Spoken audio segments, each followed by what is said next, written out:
5G core network is going to be a more complex network. There are more complex technologies involved, there will be more devices connected, a greater diversity of services, higher customer expectations for ultra reliability and high performance. And finally, operators are going to want to reduce costs.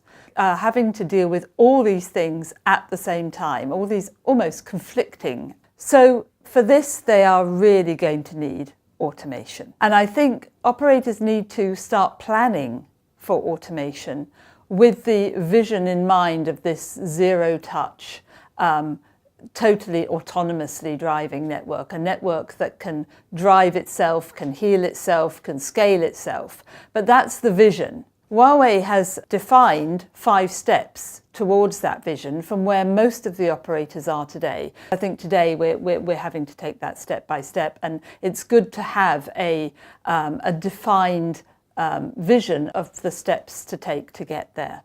Now, of course, AI is going to play a very, very important role in reaching that end goal of the autonomous network. Obviously, this is a big area of focus for Huawei, a big area of investment around Softcom AI. So, AI-driven automation, we agree, is definitely the way forward.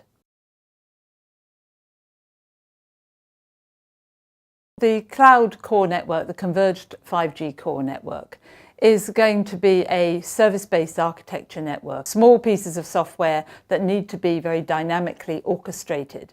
So one of the key factors that is going to help with the automation is the orchestrator itself, the orchestration stack, as it were, that is going to be able to assemble those components of the core network in a very agile and flexible way. If you have that automation through the orchestrator and the ability to program those components in very flexible ways, you can realize use cases such as network slicing, for example. So orchestration is a very, very key requirement for the autonomous network.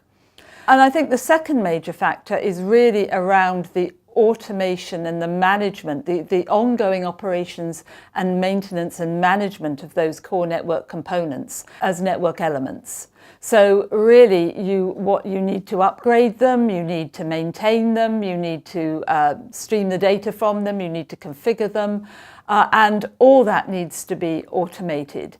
You need to take advantage of the capabilities here that are being developed around cloud native computing, such as continuous integration and continuous development, and to have the automated workflows that allow you to accept in the new releases, the new versioning, and indeed new components as you differentiate your core network and use it to support new services as they come along and vertical industries. So these things are very important, also to support things like A/B testing. So all this, you need a lot of automation in order to be able to do this, and that capability is a key factor that will help with the autonomy of the network going forward.